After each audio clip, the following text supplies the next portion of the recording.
revealing something of the true emotion beneath the mask.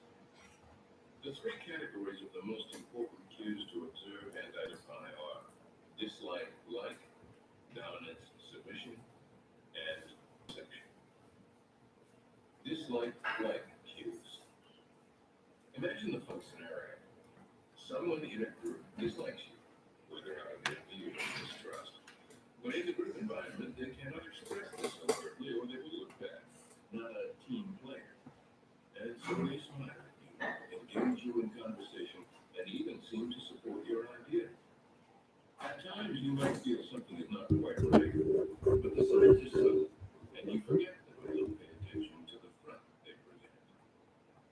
Then suddenly, as if out of the blue, they obstruct you or display an ugly attitude.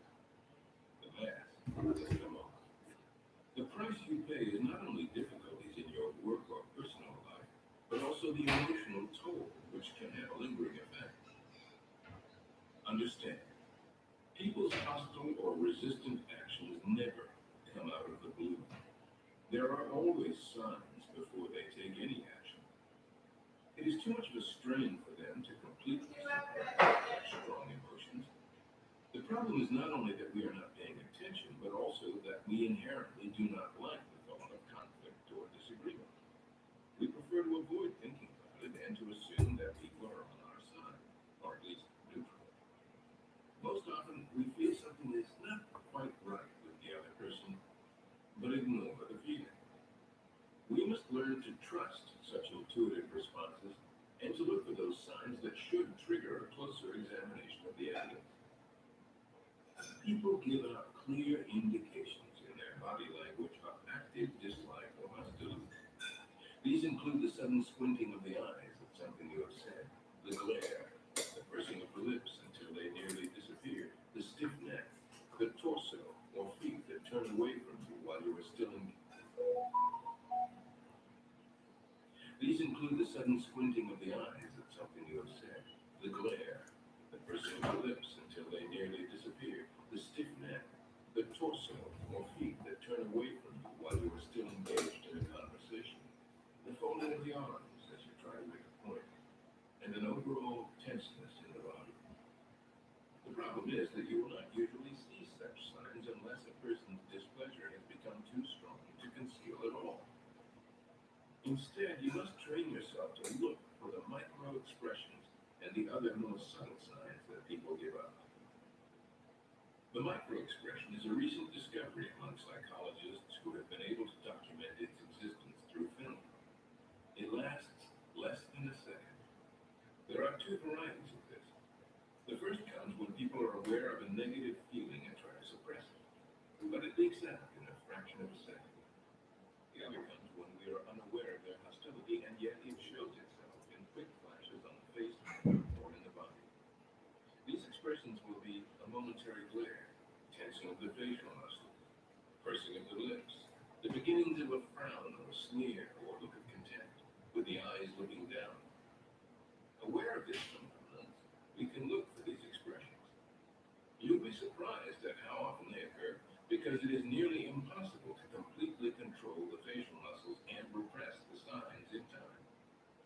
You must be relaxed and attentive, not obviously looking for them, but catching them out of the corner of your eye.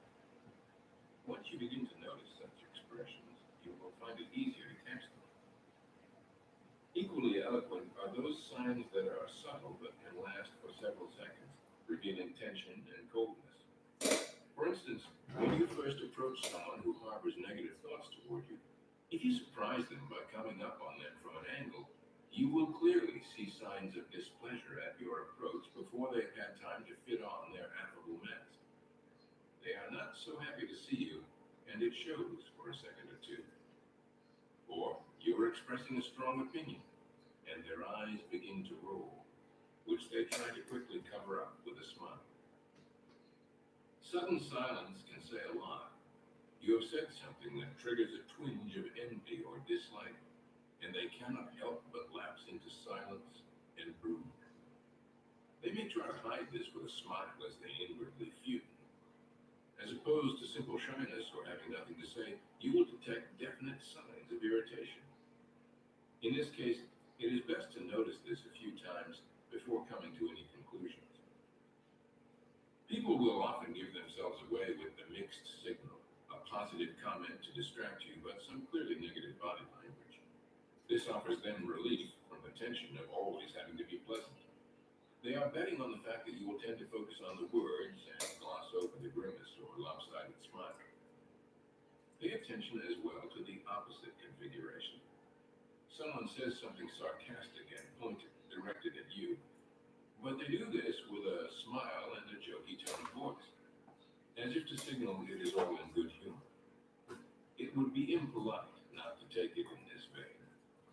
But in fact, particularly if this occurs a few times, you should pay attention to the words and not the body language. It is their repressed way of expressing their hostility. Take notice of people who praise or flatter you without their eyes lighting up. This could be a sign of hidden envy. In the novel The Charterhouse of Parma by Stendhal, Count Mosca receives an anonymous letter designed to stir up jealous feelings about his mistress, whom he is desperately in love with. In thinking over who could have sent it, he recalls a conversation earlier that day with the Prince of Parma. The prince was talking about how the pleasures of power paled in comparison with the pleasures afforded by love. And as he said this, the count detected a particularly malicious glint in his eye, accompanied by an ambiguous smile. The words were about love in general, but the look was directed at him. From that, he correctly deduces that the prince had sent the letter. He could not completely contain his venomous glee at what he had done, and it had leaked out. This is a variation on the mixed signal. People say something relatively strong about a general topic, but with subtle looks, they point at you. An excellent gauge for decoding antagonism is to compare people's body language toward you and toward others. You might detect that they are noticeably friendlier and warmer toward other people, and then put on a polite mask with you. In a conversation, they cannot help showing brief flashes of impatience and irritation in their eyes, but only when you talk. Also, keep in mind that people will tend to leak out more of their true feelings, and certainly hostile ones, when they are drunk, sleepy, frustrated, angry, or under stress. They will later tend to excuse this, as if they weren't themselves for the moment, but in fact, they were actually being more themselves than ever. In looking for these signs, one of the best methods is to set up tests, even traps for people. King Louis XIV was a master of this. He stood at the top of a court in Versailles, filled with members of the nobility seething with hostility and resentment toward him, and the absolute authority he was trying to impose. But in the civilized realm of Versailles, they all had to be consummate actors and hide their feelings, particularly toward the king. Louis had his ways, however, of testing them. He would suddenly appear in their presence without warning and look for the immediate expressions on their faces. He would request a nobleman to move himself and his family to the palace of Versailles, knowing that this was costly and unpleasant. He carefully observed any signs of annoyance in the face or voice. He would say something negative about another courtier, an ally of theirs, and notice their immediate reaction.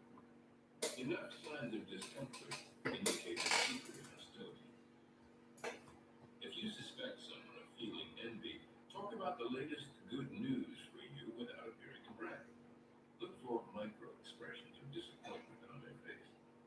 Use similar tests to probe for hidden anger and resentment, eliciting the responses that people cannot suppress so quickly.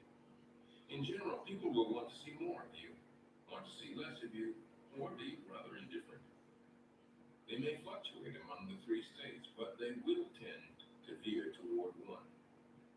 They will reveal this in how quickly they respond to your emails or texts, their body language on first seeing you, and the overall tone they take in your presence.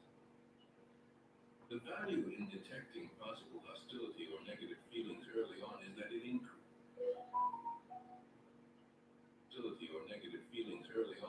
increases your strategic options and room to maneuver.